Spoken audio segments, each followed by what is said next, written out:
Welcome back. You're watching World Talks, and I'm your host, Klaudia Czerwińska.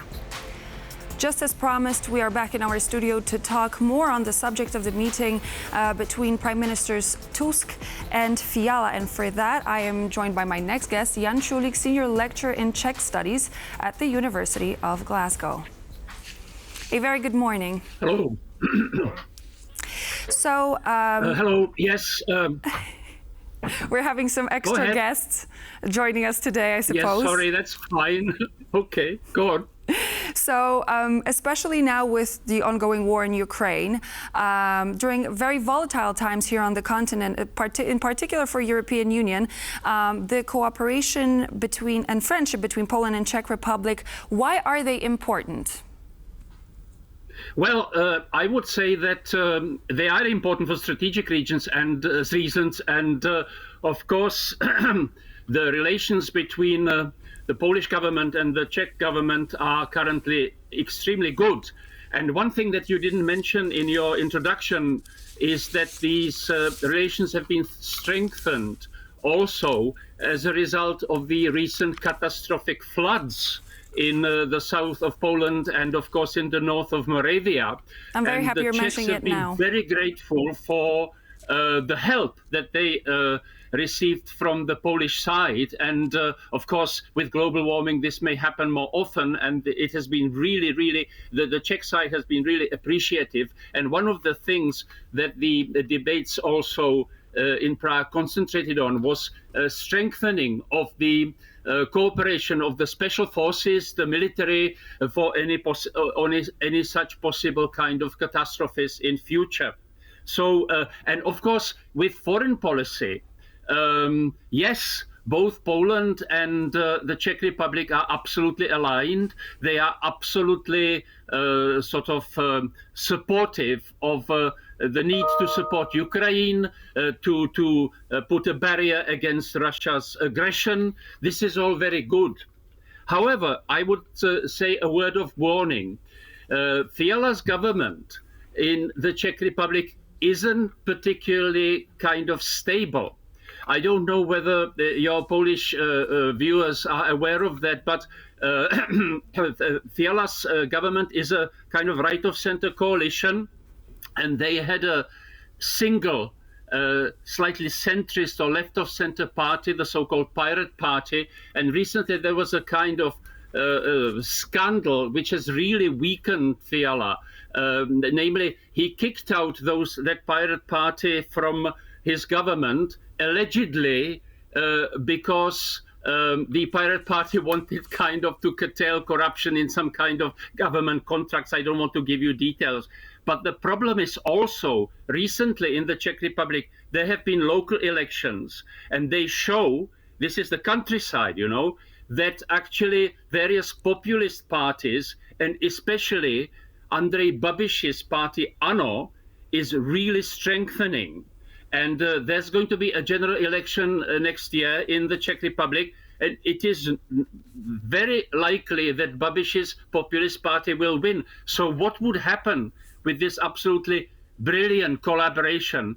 Do you think it could be jeopardized? I'm sorry to interrupt you mid-sentence, but do you think this could actually spell some trouble for this cooperation that's being renewed now after the flooding? Could you please repeat that question? Yes, I was wondering if Babiš were to win in the next year's election, would you think that this could actually spell trouble for this, maybe not newly rediscovered, but the relationship?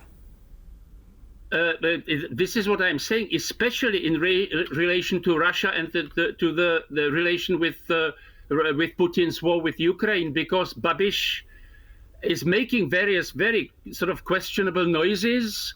I don't know whether he would be totally supportive of Ukraine. So this may be problematic. And let's hope this doesn't happen. But it's just a word of warning, because while the situation in the Czech Republic now looks very good, and the relations between Poland and the Czech Republic are fine, we can say that really in Central Europe now Poland and the Czech Republic are the last truly democratic countries, because you know that Slovakia is becoming pro-Russian, and we all know what's going on in Hungary.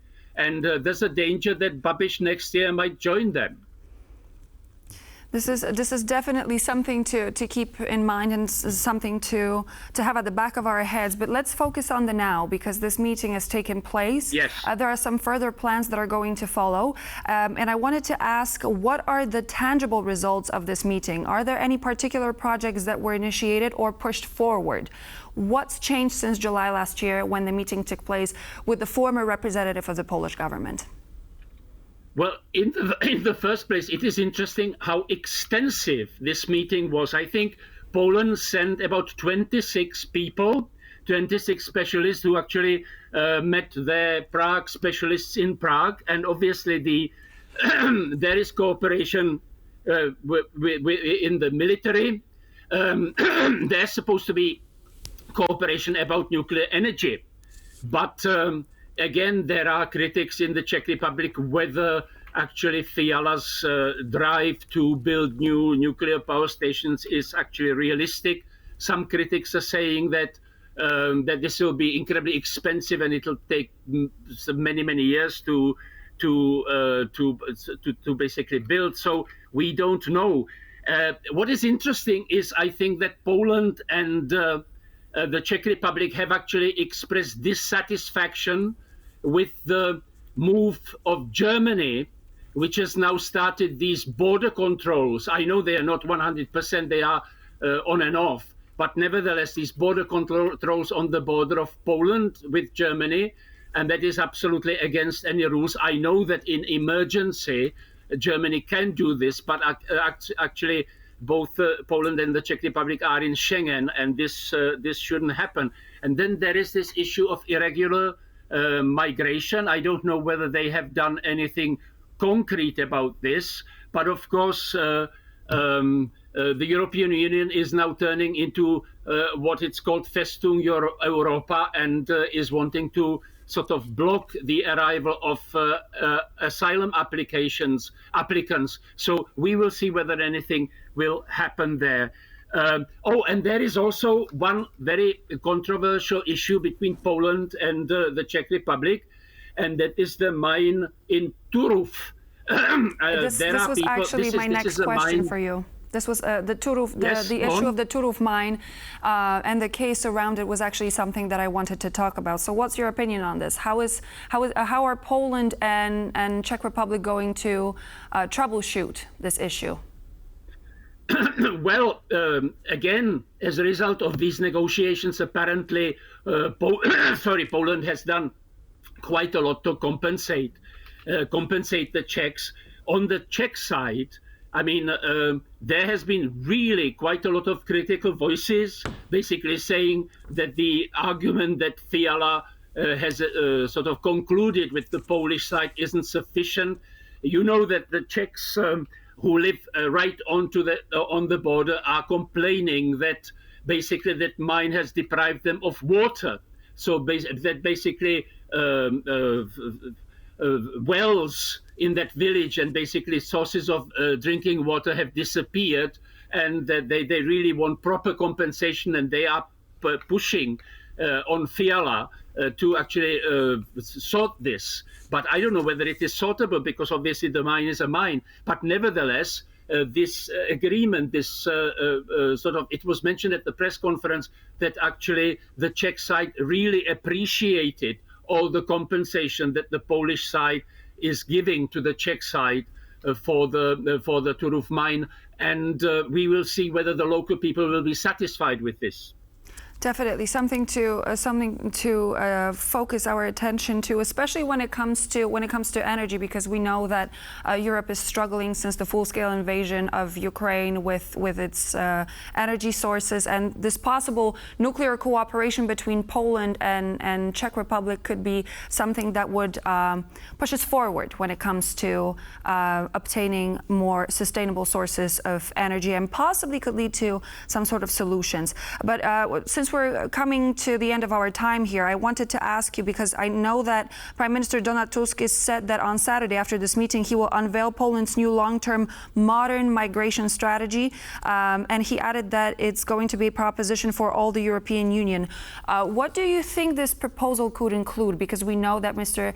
Fiala and Mr. Tusk are thinking of actually getting in front of the European Commission to discuss this matter.